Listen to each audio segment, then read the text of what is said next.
Salut, c'est Smaël et j'espère que vous allez bien. On se retrouve dans cette seconde vidéo où je vais vous montrer comment faire un dessin réaliste avec du fusain. Je dis que c'est la seconde vidéo parce que dans le live d'hier, j'ai fait un cours sur les bases du dessin au fusain. Alors si vous ne l'avez pas vu, ce live, je vous conseille de le regarder pour que vous puissiez avoir toutes les informations sur la technique du dessin au fusain. En plus, je donne des astuces que je ne vais pas vous donner dans cette vidéo.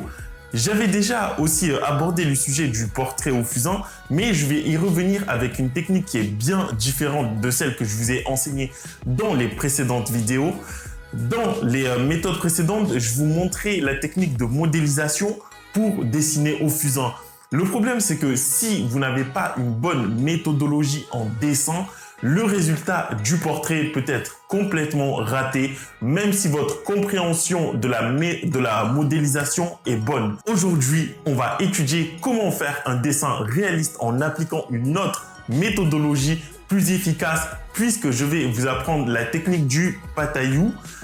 Mais avant de commencer, abonnez-vous pour ne rater aucune des vidéos que je publie chaque semaine et partagez la vidéo pour que vos amis et davantage de personnes puissent apprendre et progresser en dessin. Avant de commencer à dessiner, voici une courte liste des matériaux qu'il va vous falloir pour réaliser ce dessin.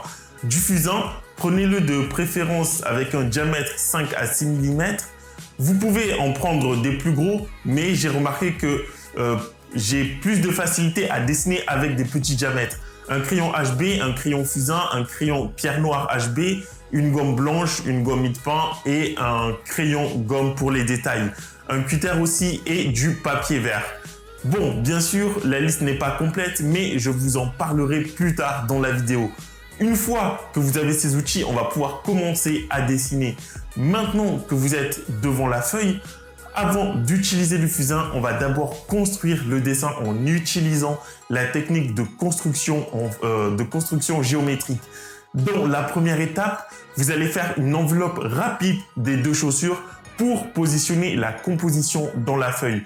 Cette enveloppe sert uniquement à placer les proportions et chaque point d'extrémité pour définir le haut, le bas, la partie droite et la partie gauche du dessin. Cette étape prend environ 1 minute à mettre en place avant de passer à la seconde étape qui consiste à dessiner le cadrage des deux chaussures. En fait, on va se servir de l'enveloppe pour dessiner les deux chaussures à l'intérieur. L'enveloppe, c'est juste une boîte dans laquelle on va dessiner la composition entière. Ici, il s'agit simplement des deux chaussures. Dessinez avec des lignes droites sans vous préoccuper des détails et des courbes. À ce stade, vous devez simplifier la forme des deux chaussures au maximum. Ne vous préoccupez surtout pas des courbes, des détails et des lacets. Dessinez en commençant par les formes simples et développez le dessin jusqu'à obtenir des formes détaillées. Au début, dessinez des grandes lignes droites. Le but est d'obtenir les proportions correctes des deux chaussures. La bonne hauteur, la bonne longueur, la bonne largeur et les espaces entre les deux chaussures qui soient bonnes. Une fois que les proportions sont correctement placées, vous allez pouvoir casser ces grandes lignes droites pour les diviser en de plus petites lignes droites.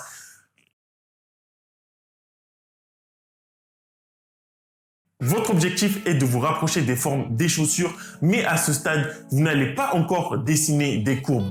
Continuez de dessiner par des lignes droites et en forme simplifiée.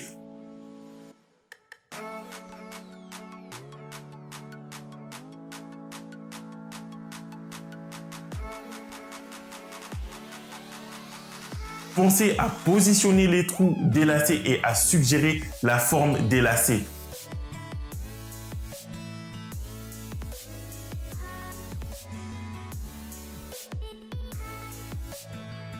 Pensez aussi à placer les repères qui vont vous permettre de vous rapprocher des vraies formes des chaussures, comme les repères des ombres ou les repères de certains plis sur la partie avant des chaussures.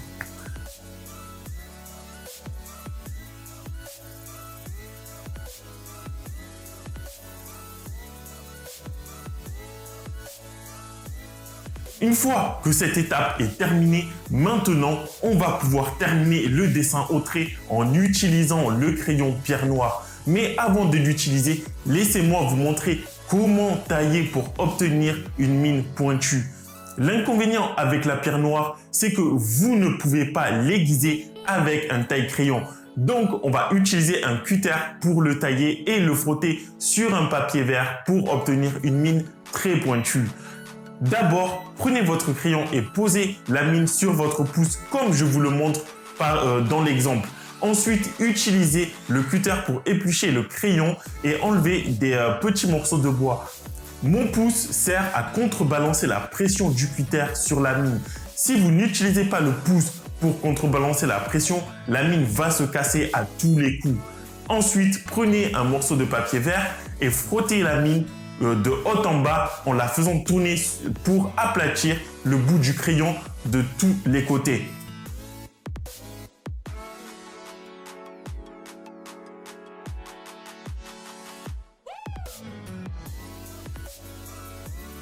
Une fois que la mine est bien pointue, on va pouvoir attaquer l'étape suivante et maintenant, vous allez courber et arrondir toutes les lignes qui étaient droites.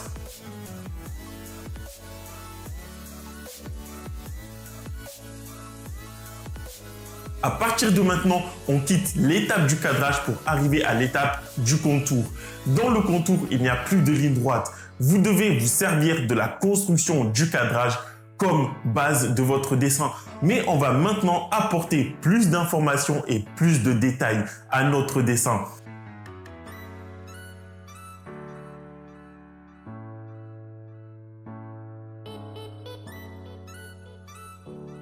Dessinez les plis, dessinez les petites variations en forme arrondie, dessinez aussi les détails comme la semelle qui est accrochée à la chaussure, dessinez les repères des ombres et précisez la forme des lacets.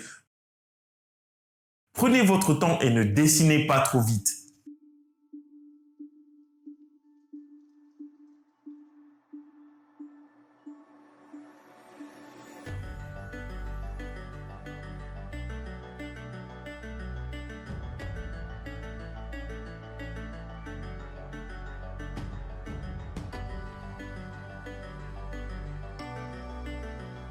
Maintenant, notre dessin est bien construit. On va pouvoir passer à l'étape suivante qui consiste à dessiner avec du fusain. À côté du dessin, faites un test et essayez d'obtenir un aplat avec votre outil. Pour réussir votre aplat, faites des cercles sur votre feuille. Faites-le pendant plusieurs minutes et une fois que vous y arrivez, faites un aplat de valeur sur les chaussures.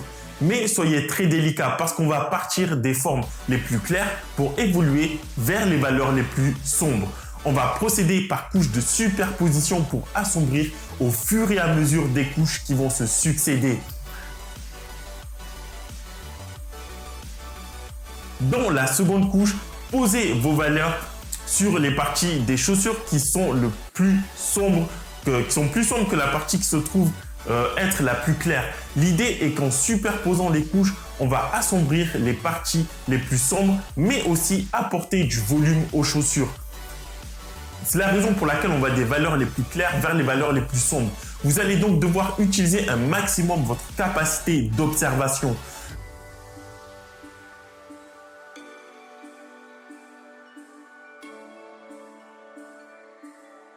Le problème avec le fusain, c'est que c'est impossible d'obtenir un dessin extrêmement précis. En posant les valeurs, on va donc perdre de sa précision. Alors, ce qu'on va faire, c'est qu'une fois que les valeurs seront posées, on va revenir au dessin à nouveau pour préciser encore la forme des chaussures. À ce stade, on va faire un va-et-vient entre le fait de poser les valeurs au fusain et le fait de dessiner avec le crayon pierre noire.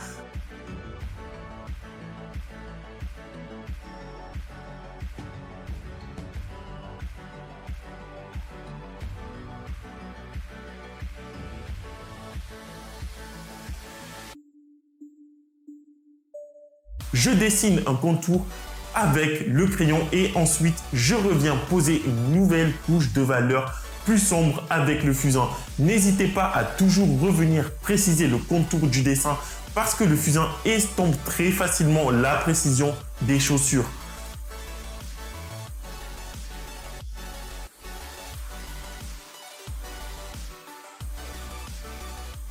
Dans la dernière étape, on va utiliser la gomme mie de pain et le crayon gomme pour dessiner les textures. En appliquant cette méthode, vous avez une bien plus grande chance de réussir votre dessin.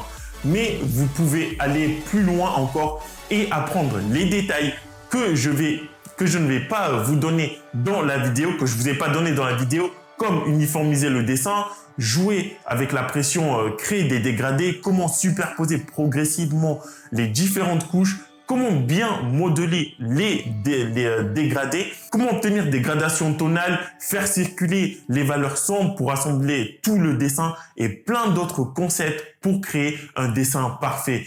Et pour l'apprendre, j'ai réalisé un nouveau programme sur l'apprentissage du dessin au fusain. Je vous donne l'ensemble des outils pour obtenir un résultat de dessin réaliste et professionnel dans le premier module. Dans le second, je vais vous apprendre les bases du dessin dans la troisième. Dans le troisième module, on va étudier les bases du dessin au fusain, les différentes étapes et les astuces pour obtenir un rendu très réaliste. Et dans le quatrième module, on va appliquer tout ce que je vous ai appris durant le deuxième et troisième module pour faire une étude de portrait réaliste au fusain pour un prix assez faible puisque c'est l'équivalent d'un café pendant 30 jours ou de 4 pizzas seulement puisque le montant de cette nouvelle formation est de 47 €. En bonus, j'ajouterai des mises à jour avec une nouvelle technique et des nouvelles méthodes de dessin au fusain. Vous avez aussi droit à un suivi par mail, des vidéos accessibles à vie et les mises à jour gratuites. Et comme si ce n'était pas suffisant, si la formation ne vous plaît pas, vous avez 3 mois pour réclamer un remboursement et je vous rembourse sans problème. Donc, pour seulement 47 €, vous aurez un cours sur les bases du dessin, un cours sur les bases du dessin au fusain, les meilleurs outils pour dessiner au fusain et on terminera par une étude de portrait réaliste au fusain, plus tous les bonus qui sont liés à la formation. Pour vous l'offrir, je vous ai mis le lien de la formation juste en dessous de la vidéo. Cliquez sur le lien, entrez vos coordonnées et vous recevrez la formation dans votre boîte mail. En plus, c'est le moment parfait pour vous l'offrir. Alors, cliquez sur le lien qui est juste en dessous de la vidéo pour vous prendre ce tout nouveau cours. En plus de la formation, j'apprends à dessiner le portrait. Ici, je vais vous donner une autre technique pour dessiner un portrait réaliste. Donc, avec cette formation, vous avez l'ensemble de toutes mes formations qui sont complètes et liées les unes aux autres. Moi, je vous abandonne ici. Je vous retrouve de l'autre côté pour étudier le dessin au fusain. Je vous retrouve dans la prochaine vidéo. Mais en attendant, cliquez sur le lien et formez-vous aux techniques du dessin au fusain. Excellente soirée à vous. Ciao!